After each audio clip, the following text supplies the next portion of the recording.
루카 11장 5절부터 10절까지의 말씀을 보도록 하시겠습니다. 누가복음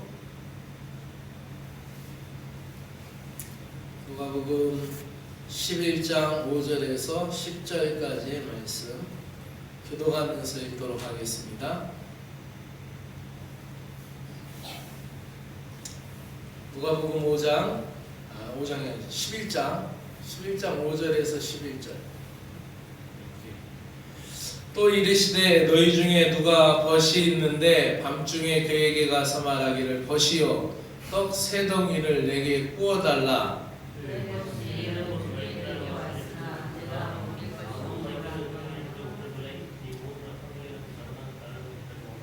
그가 안에서 대답하여 이르되 나를 괴롭게 하지 말라. 문이 이미 닫혔고 아이들이 나와 함께 침실에 누웠으니 일어나 내게 줄 수가 없노라 하겠느냐. 내가 너희에게 말하노니 또 너네 보러 가렸으면 일어나서 주지 아니할지라도 우리가 간청함을 위하여 일어나 우리들에게 주리라. 이 타미르 성경이 조금 아까는 우리는 짧았는데 저 타미르 성경은 길었고 우리는 길었는데 타미르 성경은 좀 더 빨리 읽었어요. 이 타미르가 우리 한국어하고 1300개가 구순이 똑같답니다. 1300개가 인도 타미르가 우리나라하고 이게 그 똑같은 단어 아빠, 엄마, 나부터 시작해서 그렇대요. 9절이 있습니다. 또 내가 또 너희에게 이르노니 구하라 그러면 너희에게 주실 것이요 찾으라 그러면 찾아낼 것이요 문을 두드리라 그러면 너희에게 열릴 것이니 구하는 이마다 열릴 것이요 찾는 이가 찾아낼 것이요 두드리는 이에게 열릴 것이니라. 아멘. 오늘 말씀의 제목은 따라합시다. 한계를 넘는 기도의 비유. 기도하는 마음에 대해서 이 누가복음에 대해 나오는데 누가복음 11장 1절은 어떻게 시작하냐면은 예수님이 한적한 곳에 기도하러 가셨다라는 이야기가 나옵니다. 11장 1절에 한적한 곳에 가서 기도하고 오시니까 제자들이 볼 때 예수님은 기도하는 것이 저렇게 재밌나 보다. 새벽 오히려 미명에도 가서 기도하시고 또 그 사역이 그 병자 사역 하면 굉장히 힘들거든요. 안수기도라는 게 그 안수기도하고 나서 피곤한데도 가서 또 한적한 곳에 가 기도하시니까 야, 예수님은 참 기도하시는 게 재밌나 보다. 그 기도를 좀 가르쳐 달라고 해야 되겠다라고 해서 제자들이 기도를 한적한 곳에서 기도를 마치고 예수님한테 가서 기도를 가르쳐 주십시오 하는 내용이 11장 1절의 내용이에요. 이어서 2절부터 4절까지는 우리가 날마다 그렇게 외우는 또 날마다 드리는 주기도문이 그렇게 기록되어 있어요. 그리고 오늘 읽은 5절부터 10절까지에 대해서는 이 밤중에 찾아온 손님, 밤중에 찾아온 친구의 비유를 통해서 기도의 중요성을 이야기하면서 9절 10절에서는 구하라, 찾으라, 두드리라 라고 얘기합니다. 그러면서 11장으로 넘어가면서는 너에게 좋은 것을 주시지 않겠느냐, 성령을 주시지 않겠느냐라고 말씀하는 내용입니다. 그래서 이 비유 속에서 유대인의 생활 풍습을 우리가 볼 수 있어요. 밤중에 손님이 찾아온다라는 것은 이게 우리로는 굉장히 꺼려하는 거죠, 그죠? 밤중에는 손님이 잘 안 가죠. 마이크가 나가버렸네. 밤중에는 손님이 잘 안 갑니다. 왜 안 가냐면은 이제 밤에 쉬어야 되고 그러니까 저녁 식사 초대 정도는 합니다. 저녁 식사 초대 정도는 하고 저녁 식사 초대 정도는 해서 같이 밥을 먹고 티타임하고 헤어지긴 하죠. 근데 밤늦게는 가지 않아요. 근데 우리가 알지 못하는 이 유대의 풍습을 우리가 봐야 돼요. 지금은 그래도 자동차가 많이 있지만은 옛날에는 자동차가 없었으니까 낙타를 타고 다니던가 말을 타고 다니던가 그것도 아니면 걸어서 가야 되는데 그쪽 지역은 밤에 이동하지 않습니다. 그래서 성지순례를 가면은 아시겠지만 이집트나 요르단이나 이쪽은 밤에는 낮에는 차 다니고 사람이 다니긴 해도 그렇게 많진 않아요. 근데 시내 중심과 시내 번화가, 흔히 얘기하는 명동거리라고 하는 그런 거리에 한산하다가 해가 딱 떨어지는 시간부터 시작해서 사람들이 엄청나게 밀려 들어옵니다. 그리고 사람들이 그 길 가운데에 있는 이런데 양쪽에 차 막 빵빵 대고 사람들 다니고 넘어 다니고, 또 그 길 가운데에 그 잔디 있는 나무 있는 데서 또 만나서 거기서 차 마시고 또 비즈니스도 오고 카페도 가고 식당도 가고 저녁 늦게까지 그렇게 사람들이 만나요. 왜 그러냐면은 그때 시원해요. 활동하기가 좋은 거예요. 그러니까 옛날에는 더 그랬겠죠. 그러니까 어디를 가려면은 해가 뜨기 전에 아침에 해가 밝으려고 할 무렵에 얼른 갔다 오든지, 아니면은 좀 먼 거리면은 이제 채비를 했다가 해가 어두워질 무렵에서 출발해서 가는 거예요. 가다가 이 여행을 하다가 밤이 그래도 추워지고 힘드니까 가다가 집을 들어가야 되잖아요. 그래서 여행 중에 이제 문을 두드리고 집을 찾아가요. 근데 유대인들에게 있어서 그들의 덕이 있어요. 아주 유대인의 풍습 가운데 두 가지 덕이 있는데, 그 한 가지 덕은 뭐냐면 자녀 교육이에요. 그러니까 자녀 교육을 아주 굉장히 철저하게 시키는 것이 유대인들의 덕이에요. 그리고 또 하나는 뭐냐면은 자기 집에 온 손님을 환대하는 거예요. 그래서 오늘날에도 유대 사람들은 자기들이 나그네를 환대했다, 나그네를 맞아들였다, 이것을 굉장한 덕목으로 생각합니다. 그래서 초대하지 않았던 손님인데도 우리 집에 왔다? 그 사람을 내가 모르는 사람인데도 내가 맞아들였다라는 것은 굉장한 신앙의 덕목으로 생각하고 기쁨으로 해서 하룻밤 쉬어가게 하는 거죠. 그래서 하나님을 잘 섬기는 사람이다라는 신앙의 덕망으로까지 표시되어 있습니다. 그 사람이 믿음이 좋다라는 것은 저 사람 손님 대접 잘해, 이것이 믿음의 또 하나의 부칙과도 같은 거였어요. 그래서 하나님 잘 섬기는 사람은 손님을 대접을 잘하는 사람이라고 생각을 했어요. 그래서 이 애굽에서 나그네 되었다라는 것을 자기들은 조상 대대로 자손이 내려오면서 그 얘기를 들었고, 신명기 10장 19절의 말씀과 같이 너희는 나그네라, 너희는 전에 나그네라, 나그네를 사랑하라, 왜냐하면 너희도 애굽 땅에서 나그네 되었음이니라 라고 그 신명기 10장 19절에서 말씀해요. 그러니까 너희들도 나그네였고 객이었으니까 지나가는 객이나 나그네가 있으면 너희들도 환대해라 라고 이 신명기에 있는 이 말씀을 굉장히 귀중하게 여깁니다. 우리가 잘 아는 바와 같이 아브라함은 지나가는 그런 손님을 부지중에 잘 영접했더니 그 손님이 결국 나중에 누구였어요? 천사였어요. 그래서 부지중에 천사를 영접하고 아들을 낳을 것이다라는 축복의 말을 들었어요. 또 한 사람이 있는데 성경적으로 보아서 믿음으로 보면은 별로 신통치는 않은 사람이에요. 바로 아브라함의 조카 롯이었는데, 이 조카가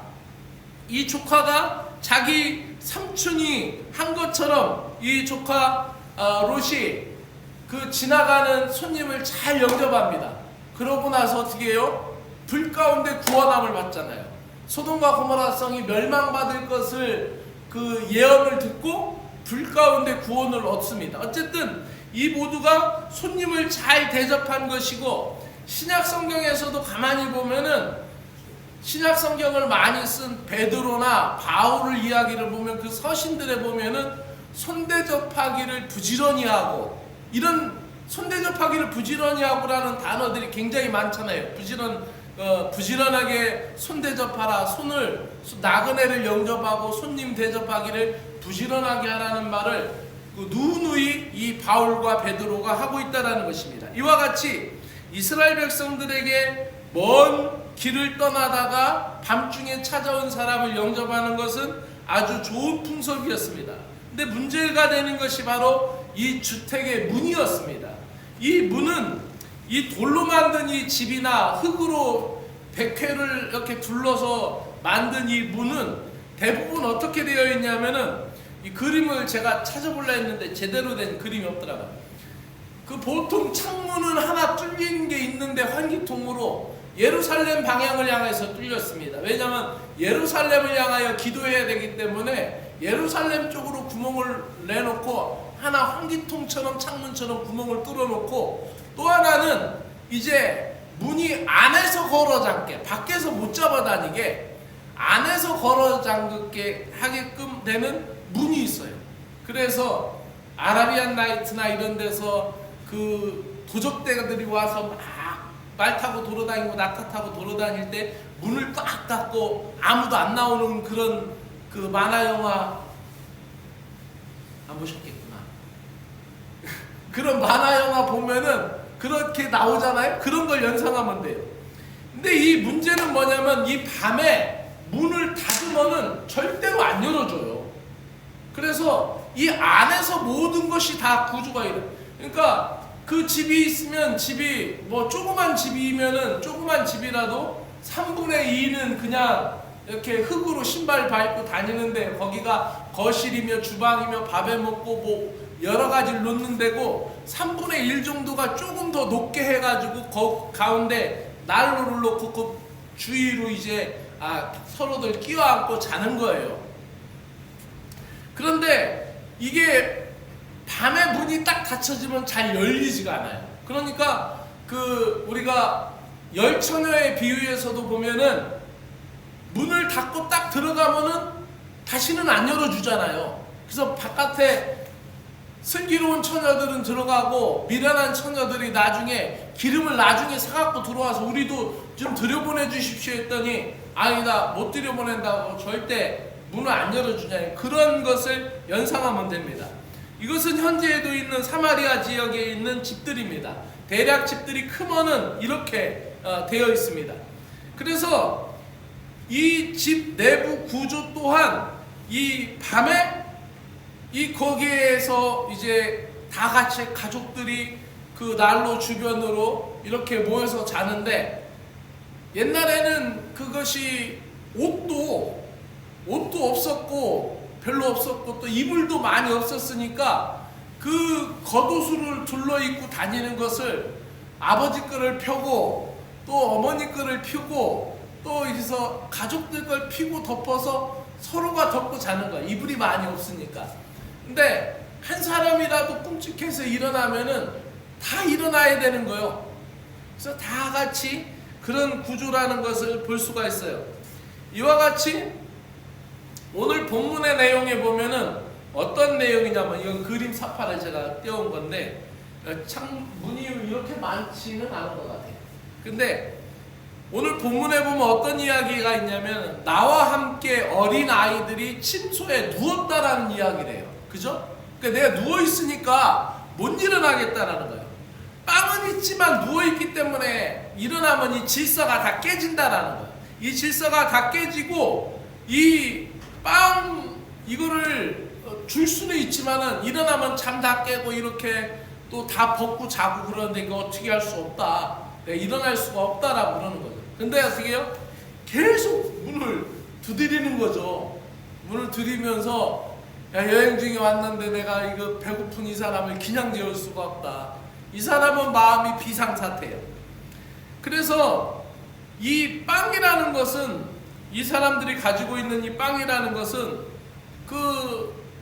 항상 조금 남겨두는 거. 그 방부제를 안 넣기 때문에 그날 만들어서 먹은 그 빵은 이제 금방 상하게 되죠. 그것이 그러면 밑빵이 되는 거예요. 그 누룩이 되고 부스러기가 돼서 그것을 다시 또 반죽하는 데 넣어서 이렇게 쓴단 말이에요. 밑떡으로. 근데 이제 그거 어떻게 됐든지 간에 어떤 이유였든지 이 집에 빵이 없어요. 그래서 그 빵을 얻으러 가서 어쨌든 이 빵을 달라고 간청하는 거예요. 근데 생각해 보면은 이 빵을 얻는 입장에서는 빵을 3개만 달라고 하는데, 주는 입장에서는 야, 그거 오늘 밤에 안 먹어도 죽지는 않는다라는 얘기예요. 그죠? 피곤하니까 아예 빈속으로 자는 게 더 낫다. 아침에 일어나기도 얼굴도 안 붓고 더 낫다. 이렇게 하고 안 줄 수도 있는데, 이 찾는 사람은 자기 문제가 아니라 이 사람이 배고프다는 거야. 친구가 배고프다는 거야. 그래서 친구를 위하여 비상을 건 거예요. 비상을 걸고 문을 두드리고 초인종을 두드리면서 다 냉큼 내놓으라는 이야기죠.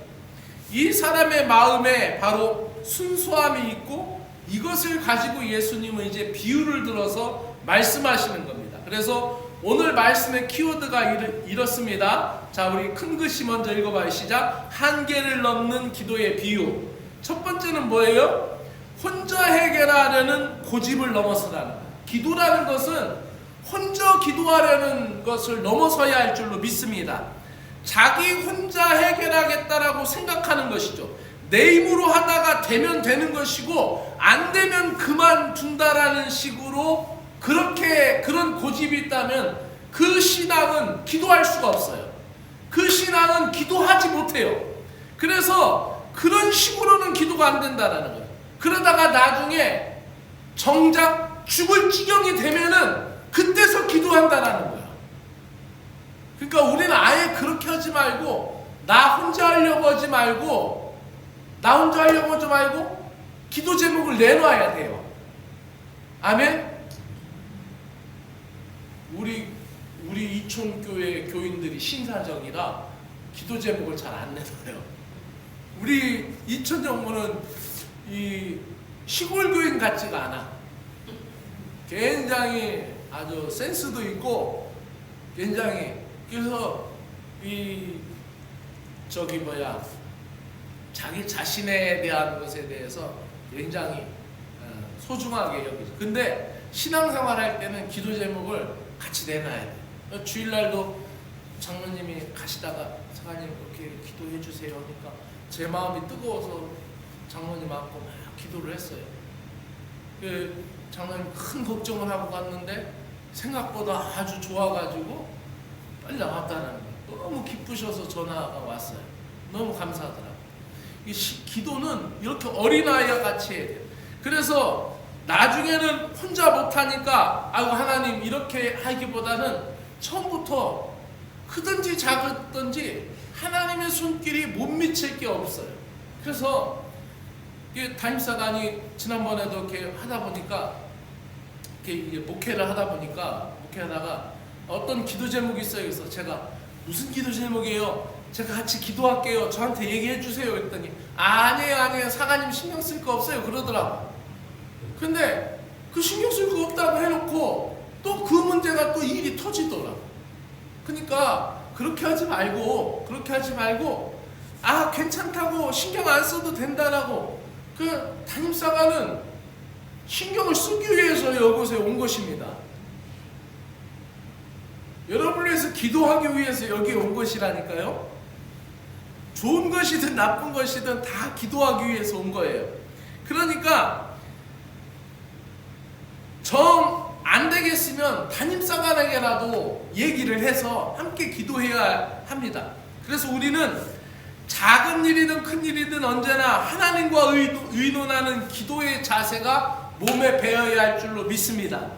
그렇지 못하고 내 마음대로 하고 내가 혼자 해결하려고 고집하다가 나중에는 일이 더 커지고 더 힘들어져서 이렇게 손들고 그러지 말고, 우리는 크든지 작든지 하나님 앞에 기도해야 됩니다. 고백합시다. 교회 공동체의 기도는 위대하다. 아멘. 저는 그걸 믿습니다. 그래서 우리가 혼자 해결하지 말고 같이 기도. 두 번째는 뭐냐면 이성적인 질서와 상황을 넘어서라는 거예요. 너무 미리 생각하기 때문에 기도를 안 해요. 그리고 곰곰이 생각해보니 하나님이 주시지 않을 것 같다는 거예요. 나 하나 때문에 이 질서를 흐트러지지 않으실 것 같다. 나 하나 때문에 은혜를 베푸시지 않을 것 같다. 나 하나 때문에 하나님이 그 크신 질서를 깨트릴 수 없다라는 그런 생각, 이성적인 판단에 기도를 못하는 거예요. 근데 우리가 구해야 할 것은 구하고 나면은 일은 하나님이 하실 줄로 믿습니다. 그렇기 때문에 우리 이성적인 판단, 그 질서 상황을 넘어서라는 거예요. 얘를 생각해서 비 오기를 기다리고 있는데 우리 집만 잔치한다고 비 안 오게 해달라고 기도한다라는 거, 이거 이성적으로 안 맞잖아요. 도덕적으로 안 맞잖아요. 그죠? 그리고 어떤 사람이 그런 얘기를 해요. 내 자녀를 위해서 막 기도하는데 하다 보니까 내 자녀가 붙으려면 또 다른 사람이 하나 떨어져야 된다라는 거예요. 그래서 기도가 안 되더라는 거예요. 그 이성적인 걸 넘어서란 얘기요. 그것조차도 다 하나님께 맡겨야 할 줄로 믿습니다. 맡기고 기도하면은 나의 방법이 아니라 하나님의 방법으로, 하나님의 뜻으로 하신다라는 거예요. 그래서 오늘 본문 내용이 바로 그와 같은 거예요. 배가 좀 고프기로서니 빵 하나 때문에 죽진 않는다라는 거예요. 그 조금 있으면 이제 한숨 자고 나면은 아침에 또 일어나서 빵을 만들 거란 말이죠. 그 좀 참으라는 얘기요. 그러면은 그 문을 못 두드리죠. 근데 어떻게 해요? 그 밤에 가서 그 집에 비상을 거는 거예요. 문을 두드리면서 내 지금 친구가 배고프다, 배 쪼려서 움츠리고 자게 생겼다, 빵 좀 세 덩이 다오라고 두드리는 거예요. 이 예수님이 왜 이 비유를 하셨을까? 이것은 우리가 이 이성 없이 도덕 없는 인간이 되라고 하는 것이 아니라, 이 비유는 기도할 때 그렇게 기도하라는 얘기예요. 기도할 때 인정사정 없이 하나님 앞에 그렇게 기도하라는 거예요. 그래서 우리가 기도할 때 좀 너무 신사적인 신자들은 어떻게 생각합니까? 하나님이 다 아실 텐데, 나의 사정을 다 아실 텐데 하나님은 알아서 주시겠지. 하나님이 내 속사정도 다 아시는데 하나님이 주시겠지. 따로 기도할 필요가 있나? 이렇게 생각하고 더 이상 기도를 하지 않아요. 그러나 좀 더 그 성경을 더 읽어봐요. 그럼 뭐예요? 구하라 그러면 너에게 주실 것이오라고 말씀하는 거예요. 그러니까 구하기 전에 너희에게 있어야 할 줄을 아시느니라라는 말씀을 먼저 하셨어요. 그죠? 아멘? 구하기 전에 있어야 할 줄을 아시느니라라고 말씀하셨잖아요. 그러니까 이거는 구하기 전에 있어야 할 줄을 아신다고 했으니까 안 구해도 되겠네. 그러고 거기서 멈추면 안 돼. 근데 어떻게 해요? 그 이어지는 말씀이 구하기 전에 있어야 할 줄 아시느니라, 그렇게 해놓고 예수님 또 뭐라고 하냐면 구하라 그러면 너에게 주실 것이오라고 말씀하는 거예요. 그러니까 이 두 문장을 합하면은 어떤 뜻이 되느냐면은 이런 말씀이 돼. 하나님께서 구하기 전에 아시면서도 구하시기 전에는 주시지 않겠다라는 말씀이에요. 아멘? 이해가 안 되면 다시 한번 얘기하고, 하나님께서 구하기 전에 아시려요. 구하기 전에 우리 사정을 아시는데 그래도 구해야 주신다라는 거예요. 그래서 우리의 이성적인 질서와 상황을 넘어서라. 세 번째는 뭐냐면은, 따라합시다. 시작. 체면을 고려하는 마음을 넘어서라. 체면을 고려하는 마음을 넘어서야 돼요. 그래서 내가 기도할 만한 사람인가? 나 같은 죄인이 응답받을 자격이 있는가? 내가 기도하기에 합당한가?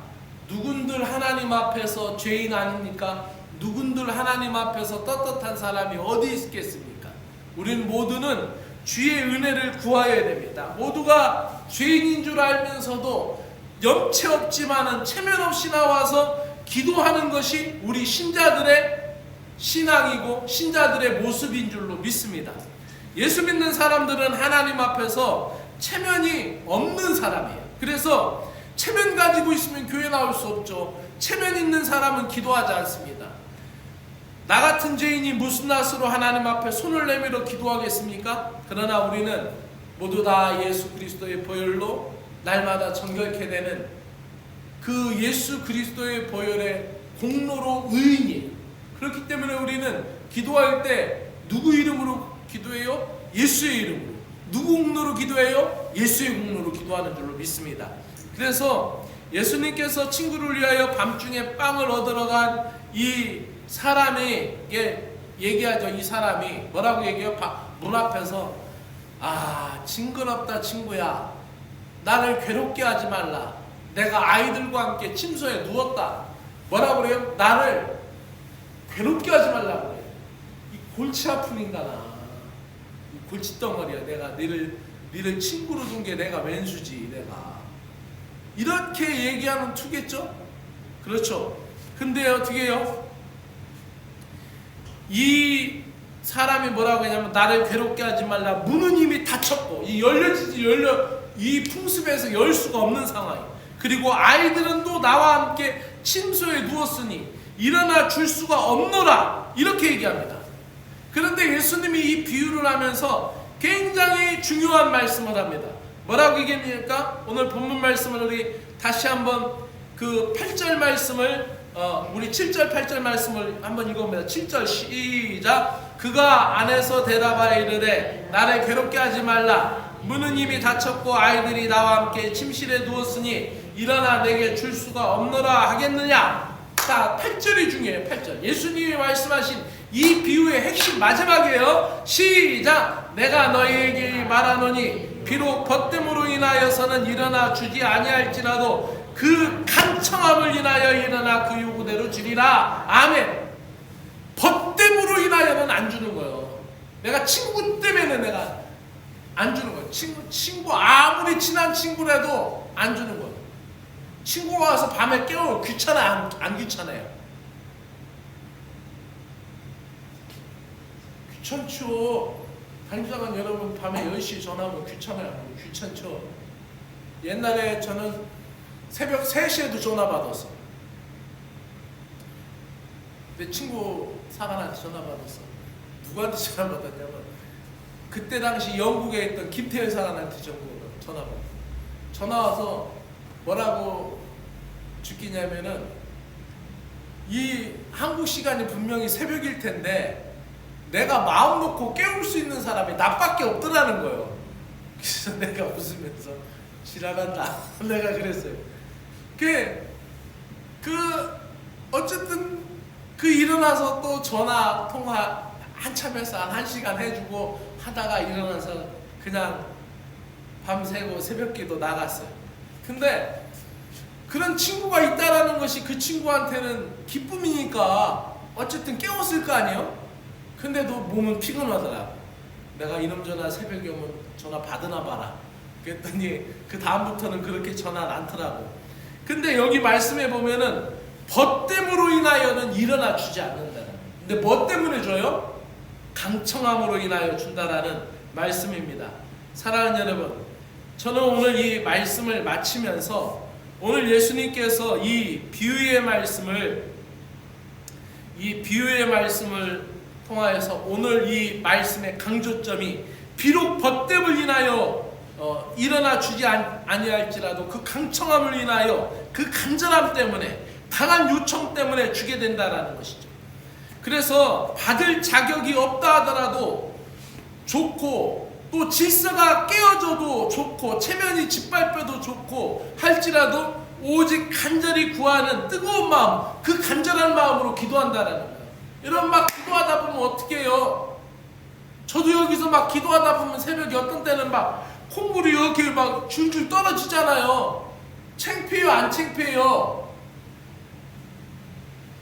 창피하지요. 이렇게 평상시에는 입에 뭐 여기 김 하나만 묻었어도 창피한데 막 기도하는데 막 눈물 흘리고 막 콧물 질질해 창피한 그 체면 다 거기 하나님 앞에 기도할 때는 막 그 간청함을 인하여 그렇게 간절히 기도하라는 거죠. 오늘 말씀을 마치면서 사랑하는 여러분, 천국은 뭐라고 그랬어요? 침노하는 자의 것이다 라고 말씀하고 있습니다. 우리는 한계를 넘는 기도자가 되시길 주의 이름으로 축복합니다. 그래서 혼자 해결하는 고집을 넘어서고 교회 공동체하고 같이 기도하고 기도의 짝하고 함께 기도하고 믿음의 지체와 함께 기도하고 안되면 담임사관하고라도 같이 기도하고 이성적인 질서와 상황을 넘어서고 체면을 고려하는 마음을 넘어서고 끈기와 인내를 가지고 간절히 기도함으로 올 한 해 여러분의 상황이 넘어서시기를 바랍니다. 여러분의 닫혀있는 문들이 넘어서시기를 주의 이름으로 축복합니다. 기도하겠습니다. 오늘 말씀을 붙들고 함께 기도하겠는데요. 사랑하는 여러분, 사랑과 은혜가 풍성하신 하나님 아버지께 오늘도 마음을 다하여 하나님 앞에 간절히 기도합시다. 무엇보다도 기도는 많은 인내가 필요합니다. 그래서 그것을 구하라, 찾으라, 두드리라라고 말씀하는 것이고, 또 안 된다고 해도 계속 두드리면서 달라라고 비상을 걸어놓고 그 문 앞에서 안 떠나고 문을 계속 두드리는 거예요. 그러니까 벗됨을 인하여 주지 않아도 그 강청함을 인하여 준다라고 말씀하고 있습니다. 사랑하는 여러분, 오늘 말씀을 붙들고 함께 합심으로 주님께 같이 기도하기를 원합니다. 기도합시다. 사랑과 은혜가 풍성하신 하나님 아버지, 오늘 우리를 주의 말씀 앞으로 인도하여 주시고 기도의 중요성을 배우게 하여 주심을 감사합니다. 주 하나님 아버지, 오늘도 이 누가복음 11장 기도에 관하여서 우리에게 말씀하여 주신 것, 예수님이 언제나 기도할 곳을 찾으셨고 또 우리에게 주님의 기도를 가르쳐 주셨고, 이 기도의 비유를 통하여 우리가 한계를 넘어서는 기도자가 되기를 원하며 상황을 초월하는 기도자가 되기를 원하며, 아버지며 세상 사람들의 비웃음과 세상 사람들의 손가락질과 세상 사람들의 눈치를 뛰어넘는 기도자가 되기를 원하며, 끊임없이 주님 앞에 나아가며 신뢰하는 기도자가 되기를 원하며, 구하라, 찾으라, 두드리라고 말씀하신 것처럼 저희가 간절함과 지속성을 가지고 주님 앞에 나아가 기도하기를 간절히 원합니다. 하나님 아버지, 기도의 마음을 새롭게 하여 주시옵소서. 우리의 기도가 단순한 행위가 아니라 아버지 하나님과 깊은 교제임을 깨닫게 하여 주시고, 삶에 바쁠수록 더 기도하게 하여 주시고, 하나님과의 시간을 잊지 않고 하나님 앞에 머물 수 있는 믿음의 사람들이 되게 하여 주시고, 우리의 기도의 마음을 새롭게 함으로 말미암아 우리가 주님 앞에 기쁨으로 나아가는 기도자들이 되게 하여 주시옵소서. 부끄러움이 없는 강청의 기도를 하기로 나옵나이다. 아버지 하나님, 기도할 때 우리들의 체면이나 자존심이 방해되지 않게 하여 주시고, 강청함으로 간절함으로 주님 앞에 나가게 하여 주시고, 우리의 기도를 통하여 주님의 뜻을 이룰 수 있도록 은혜 베풀어 주시옵기를 간절히 원하옵나이다. 우리가 기도하는 것은 육적인 것이고 아버지 하나님, 세상적인 것을 구하나 하나님 아버지여 최고의 선물인 성령을 베풀어 주시고, 성령을 우리 가운데 주심으로 말미암아 우리가 모든 상황을 넘어서게 하여 주시고, 아버지 우리가 구한 모든 것보다 더 보배롭고 값진 영적인 선물들을 허락하여 주시옵소서. 우리의 필요를 채우시는 하나님 아버지, 성령의 충만함을 주시고 성령이 저희 안에 역사하여 주셔서 하나님의 뜻대로 살아가게 하여 주시고, 우리의 기도가 하나님의 나라의 도구가 되게 하여 주시옵소서. 뿐만 아니라 하나님 아버지, 우리의 육신의 연약함과 우리의 상황의 연약함을 불쌍히 여겨 주셔서 우리의 상황도 하나님 돌아봐 주셔서 우리의 육신의 일도 하나님이 채우시고 하나님이 감당케 하여 주실 걸 믿습니다. 기도의 응답이 지체될 때 하나님 그 시간에 낙심하지 아니하고 끝까지 인내하며 하나님의 선하신 뜻을 간구할 수 있는 믿음의 심령이 되게 하시고, 천국은 진노하는 자의 것이라고 말씀하신 것처럼 저희가 열정적으로 기도의 자리에 나아갈 수 있도록 은혜를 베풀어 주시옵소서. 주 하나님 아버지, 오늘 이 자리에 모인 우리 모두에게 한계를 뛰어넘는 기도자들이 되게 하여 주시고, 또 온라인으로 참여하며 기도하는 사랑하는 심령들에게도 같은 마음으로 성령 충만케 하여 주시옵소서. 예수님의 이름으로 기도드리옵나이다. 아멘. 하늘에 계신 우리 아버지여, 이름이 나라의 마옵시며 뜻이 하늘에서 이루어진 것 같이 땅에서도 이루어지이다. 오늘 우리에게 일용할 양식을 주옵시고, 우리가 우리에게 죄 지은 자를 사하여 준 것 같이 우리 죄를 사하여 주옵시고, 우리를 시험하지 말게 하옵시며 다만 악에서 구하시옵소서. 나라와 권세 영광이 아버지께 영원히 있사옵나이다. 아멘.